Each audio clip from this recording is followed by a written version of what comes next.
હવે આપણે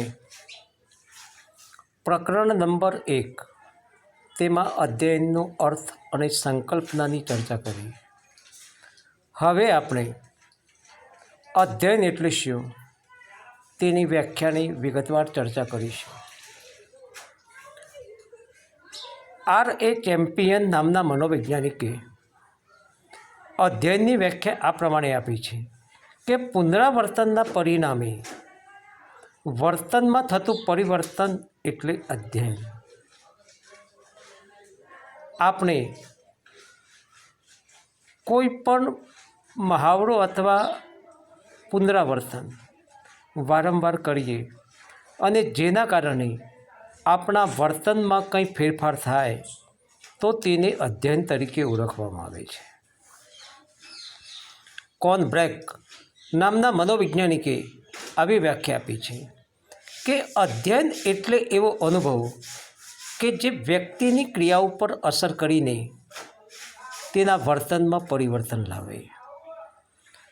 વ્યક્તિ સમગ્ર જીવન દરમિયાન જે ક્રિયાઓ કરે છે, તેને જે કંઈ અનુભવો થાય છે, એના કારણે પણ ધીરે ધીરે તેનું જે બિહેવિયર છે, વર્તન છે, તેમાં પરિવર્તન આવે તો તેને અધ્યયન તરીકે ઓળખવામાં આવે છે. સ્કિનર નામના મનોવૈજ્ઞાનિકે અધ્યયનની વ્યાખ્યા આ પ્રમાણે આપી છે કે વર્તનમાં પ્રગતિશીલ રૂપાંતરણની પ્રક્રિયા એટલે અધ્યયન. આપણામાં નાનું બાળક હોય અને જેમ જેમ એ મોટું થતું જાય અને એનામાં જે કંઈ પ્રગતિ થાય, દાખલા તરીકે નાનું બાળક ઘૂંટણિયા તાણે ધીરે ધીરે બેસતા શીખે, ધીરે ધીરે ઊભા રહેતા શીખે, ધીરે ધીરે ચાલતા શીખે, ધીરે ધીરે દોડતા શીખે, તો આ એક જાતની એને પ્રગતિ કરી અને એ પ્રગતિ થાય અને એના વર્તનમાં ધીરે ધીરે જે કંઈ ફેરફાર થાય તો તેને અધ્યયન તરીકે ઓળખવામાં આવે છે. ગેટ્સ અને બ્રધર્સ નામના મનોવૈજ્ઞાનિકે અધ્યયનની આ પ્રમાણે વ્યાખ્યા આપી છે કે અનુભવ દ્વારા વર્તનમાં પરિવર્તન લાવનારી પ્રક્રિયા એ અધ્યયન છે. સ્મિથ નામના મનોવૈજ્ઞાનિકે અધ્યયનની વ્યાખ્યા આ પ્રમાણે આપી છે કે અધ્યયન એ અનુભવના પરિણામે આવતું વર્તનમાં પરિવર્તન છે, જે જૂના વર્તનને મજબૂત બનાવે છે. દાખલા તરીકે 7-8 વર્ષનું બાળક શરૂઆતમાં સાયકલ ચલાવતા શીખે છે, તો સાયકલ ચલાવતા શરૂઆતની અંદર તે વારંવાર પડી જાય છે.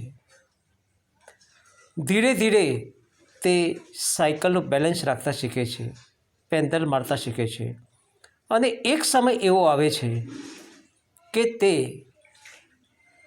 સાયકલ સરળતાથી શીખી અને શાળામાં લઈને જાય છે. તો આ અનુભવના કારણે તેના વર્તનમાં પરિવર્તન આવ્યું અને તે એકદમ સરળતાથી સાયકલ ચલાવતા શીખી જાય છે. તો આ એના વર્તનમાં પરિવર્તન થયું અને એ એના વર્તનને ધીરે ધીરે જૂનું વર્તન જે હતું એને મજબૂત બનાવે છે. તો તેને અધ્યયન તરીકે ઓળખવામાં આવે છે. ગેરેટ અધ્યયન એક એવી પ્રક્રિયા છે કે જેમાં વ્યક્તિ પોતાના વિવિધ અનુભવો પ્રતિ વ્યાપારોનું સંકલન કરી વર્તનની તરેહ ઉપજાવે છે. ક્રો એન્ડ ક્રો નામના મનોવૈજ્ઞાનિકે આવી વ્યાખ્યા આપી છે કે અધ્યયન એ જ્ઞાન, ટેવો અને વલણોની પ્રાપ્તિ છે. તેમાં કંઈ નવું કરવાના રસ્તા હોય છે. તેનાથી વ્યક્તિ અવરોધોને દૂર કરવાનો અને લક્ષ્ય સિદ્ધ કરવાનો પ્રયત્ન કરે છે અને નૂતન પરિસ્થિતિઓ સાથે અનુકૂલન સાધે છે. તે વ્યક્તિ પોતાના હિતોની પૂર્તિ અને લક્ષ્યાંકોને પહોંચવાનું સામર્થ્ય બક્ષે છે. અધ્યયન એક એવી પ્રક્રિયા છે કે જેના કારણે વ્યક્તિ પોતાના જીવનમાં આવતી મુશ્કેલીઓ, અવરોધોને દૂર કરે છે અને પોતાનું લક્ષ્ય સિદ્ધ કરવા માટેનો પ્રયત્ન કરે છે. અને જે એ લક્ષ્ય પ્રાપ્ત કરવા માટે તેની સામે જે કંઈ કઠિન પરિસ્થિતિ છે તેની સાથે તે સમાયોજન સાધે છે અને છેવટે તે લક્ષ્ય પ્રાપ્ત કરવાનો પ્રયત્ન કરે છે. દાખલા તરીકે બાળક હોય તો એ શરૂઆતની અંદર પોતાને જો પ્રથમ નંબર લાવવાનો હોય તો એના જીવનમાં ગમે તેટલી મુશ્કેલી આવે, અવરોધો આવે, છતાં પણ તે ફક્ત તેનું લક્ષ્ય જો પ્રથમ નંબર લાવવાનો હોય તો તેને પ્રાપ્ત કરવાનો પ્રયત્ન કરે છે અને છેવટે એને લક્ષ્ય પ્રાપ્ત થાય છે. તો આને એક પ્રકારનું અધ્યયન કહી શકાય. Close play. અધ્યયન એક એવી પ્રક્રિયા છે કે જેમાં કેટલાક અંશે અનુકૂલન, પ્રવૃત્તિ, તાલીમ, નિરીક્ષણ અને ઈચ્છાના પરિણામ સ્વરૂપે વર્તનમાં આવતું પરિવર્તન.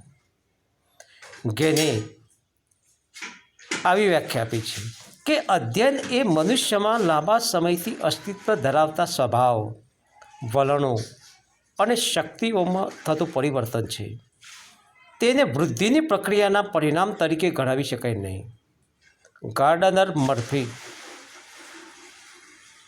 અધ્યયન એ દરેક પરિવર્તનોનો સમાવેશ કરે છે જે પર્યાવરણીય જરૂરિયાતો સંતોષવા માટે જરૂરી હોય, અથવા અધ્યયન એ વ્યક્તિની અભિજ્ઞાનાત્મક સંરચના અને વર્તનમાં થયેલું પરિવર્તન છે.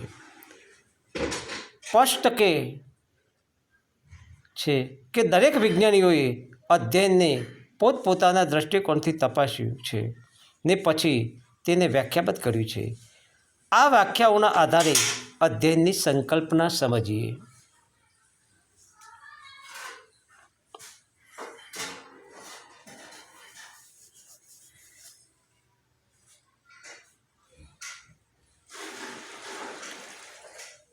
તો સંકલ્પના એટલે શું એ સમજવું જરૂરી છે, માટે તેનો અર્થ જોઈએ. સંકલ્પના એટલે ચોક્કસ લક્ષણોનું સમૂહ. અધ્યયનની સંકલ્પના એટલે અધ્યયનના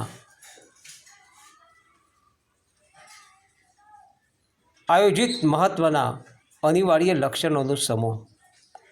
સંકલ્પનાની વ્યાખ્યા સંકલ્પનાના ચોક્કસતા અથવા અનિવાર્ય લક્ષણો અંગેનું વિધાન હોય છે. તેથી અધ્યયનની સંકલ્પના સ્પષ્ટ કરવા અધ્યયનની વ્યાખ્યા જાણવી પડે. R.E. મેયરે 1982માં અધ્યયનની અપાયેલી વ્યાખ્યાઓનું અનુશીલન કરીને તેને સારરૂપે એક એવી સંયોજિત વ્યાખ્યા આપી છે અને તે સર્વસ્વીકૃત થયેલ છે. તે આ મુજબ છે: અનુભવને પરિણામે વ્યક્તિના વર્તનમાં કે જ્ઞાનમાં સાપેક્ષ રીતે કાયમી પરિવર્તન લાવનારી પ્રક્રિયા એટલે અધ્યયન. આ અને ઉપરોક્ત વ્યાખ્યાઓના અધ્યયન અનુશીલન પરથી અધ્યયનની સંકલ્પના સમજવા નીચેના જેવા મુદ્દા તારવી શકાય. અધ્યયન એ પાયાની પ્રક્રિયા છે. જીવન વિકાસ માટે તે અનિવાર્ય છે. આપણા જીવનનો વિકાસ કરવો હોય તો અધ્યયન એટલે શિક્ષણ એ એક પાયાની પ્રક્રિયા છે. અધ્યયન દ્વારા એવું ન માની શકાય કે હકારાત્મક પરિવર્તન જ આવશે. ક્યારેક તે નકારાત્મક પરિવર્તન પણ આવી શકે. અધ્યયનમાં બે પ્રકારના પરિવર્તન હોય છે. કેટલીક વાર આપણને વિધાયક પરિવર્તન પણ મળે અને કેટલીક વાર નિષેધક પરિવર્તન પણ આવી શકે છે. અધ્યયન અધ્યતાને પરિસ્થિતિ કે પર્યાવરણ સાથે અનુકૂલન સાધવા તૈયાર કરે છે. આપણે કંઈ પણ અધ્યયન મેળવવું હોય, શીખવું હોય તો આપણે આજુબાજુની પરિસ્થિતિ કે પર્યાવરણ સાથે સમાયોજન સાધવા આપણને તૈયાર કરે છે. અધ્યયનમાં પુખ્તતા, પરિપક્વતા, ઈજા કે અકસ્માત, વૃદ્ધિને પરિણામે આવતા પરિવર્તનોનો સમાવેશ થતો નથી. આપણે પુખ્ત બનીએ, પરિપક્વ બનીએ કે ઈજા કે અકસ્માતના કારણે અથવા વૃદ્ધિના પરિણામે આપણા આવતા પરિવર્તનોને અધ્યયન કહી શકાય નહીં. અધ્યયન એ સંપૂર્ણ રીતે યા આંશિક રીતે અનુભવ કે તાલીમના કારણે થાય છે. આ અનુભવો જાગ્રત કે અજાગ્રતપણે થાય છે, સભાન પણ હોય, અભાન પણ હોય. અધ્યયન એ સહેતુક લક્ષ્યગામી પ્રવૃત્તિ છે.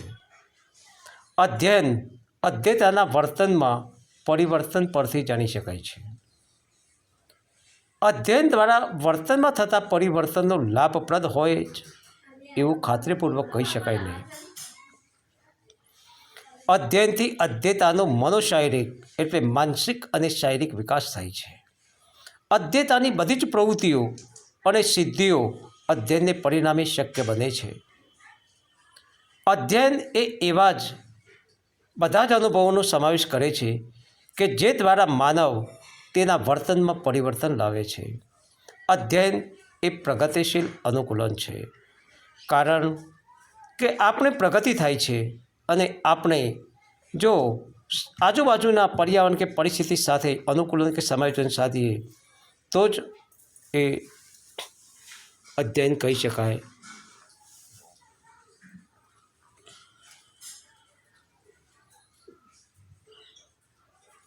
દરેકની અધ્યયન શૈલી જુદી જુદી હોય છે. વળી દરેક અધ્યયન સમાન રીતે સંભવી શકતું નથી. દરેક વિદ્યાર્થી હોય તો એનું શિક્ષણ મેળવવાની શૈલી જુદી જુદી હોય છે. દરેક અધ્યયન એ સમાન રીતે મેળવી શકતા નથી. અધ્યયન એ પરિસ્થિતિ પરત્વેની અધ્યતાની સમગ્ર પ્રતિક્રિયા છે.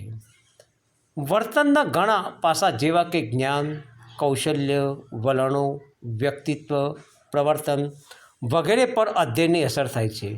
પ્રેરણા એ અધ્યયનની પૂર્વ શરત છે. વિદ્યાર્થી મિત્રો, હવે આપણે અધ્યયનના અર્થ અને તેની વ્યાખ્યાઓની વિગતવાર ચર્ચા કરીએ. હવે આપણે અધ્યયનના લક્ષણો એની ચર્ચા કરીશું. અધ્યયનની પરિભાષાઓના આધારે અધ્યયનના મુખ્ય લક્ષણો આ મુજબ છે. 1. અધ્યયન એ પરિવર્તન છે અથવા પરિવર્તન લાવનારી પ્રક્રિયા છે. અધ્યયન એટલે કે શિક્ષણ એ પરિવર્તન છે અને આપણા જીવનમાં સતત પરિવર્તન લાવનારી પ્રક્રિયા છે. વ્યક્તિના વર્તનમાં અથવા જ્ઞાનમાં પરિવર્તન કે પરિવર્તન લાવનારી પ્રક્રિયા અધ્યયન છે. અધ્યયન અનુભવનું પરિણામ છે. આપણા જેમ જેમ અનુભવ વધતા જાય તેમ તેમ આપણે અધ્યયન અથવા શિક્ષણ મેળવી શકીએ છીએ. અનુભવના કારણે અધ્યયન થાય છે. અધ્યયન પ્રમાણમાં કાયમી કે લાંબા સમય સુધી ટકે તેવું પરિવર્તન કે પરિવર્તન લાવનારી પ્રક્રિયા છે. અધ્યયન આપણે મેળવીએ, શિક્ષણ મેળવીએ તો એક કાયમી અથવા લાંબા સમય સુધી ટકી શકે છે એવું પરિવર્તન છે કે પરિવર્તન લાવનારી પ્રક્રિયા છે. હવે અધ્યયનના આપણે ગૌણ લક્ષણોની ચર્ચા કરીશું. અધ્યયન એ અનુભવોનું સુચારુ સંગઠન છે. અધ્યયન હંમેશા બુદ્ધિગમ્ય અને સર્જનાત્મક હોય છે. અધ્યયન એ બુદ્ધિ સાથે સંકળાયેલી પ્રક્રિયા છે. અધ્યયન એ વ્યક્તિલક્ષી તથા સમાજલક્ષી પણ હોઈ શકે છે. અધ્યયન એ પર્યાવરણની નિપજ છે. અધ્યયન એટલે અનુકૂલન. અધ્યયન હંમેશા સહેતુક હોય છે. અધ્યયનમાં હંમેશા સક્રિયતા હોય છે. અધ્યયન એ વર્તનમાં સાતત્યપૂર્ણ પરિવર્તન છે. અધ્યયન વ્યાપક પ્રક્રિયા છે. તે અધ્યતાના સામાજિક, સાંવેગિક, બૌદ્ધિક, નૈતિક, આવેગિક એમ બધા જ ક્ષેત્રોને આવરી લે છે. તો વિદ્યાર્થી મિત્રો, આપણે અધ્યયનના મુખ્ય અને ગૌણ લક્ષણોની ચર્ચા કરીએ.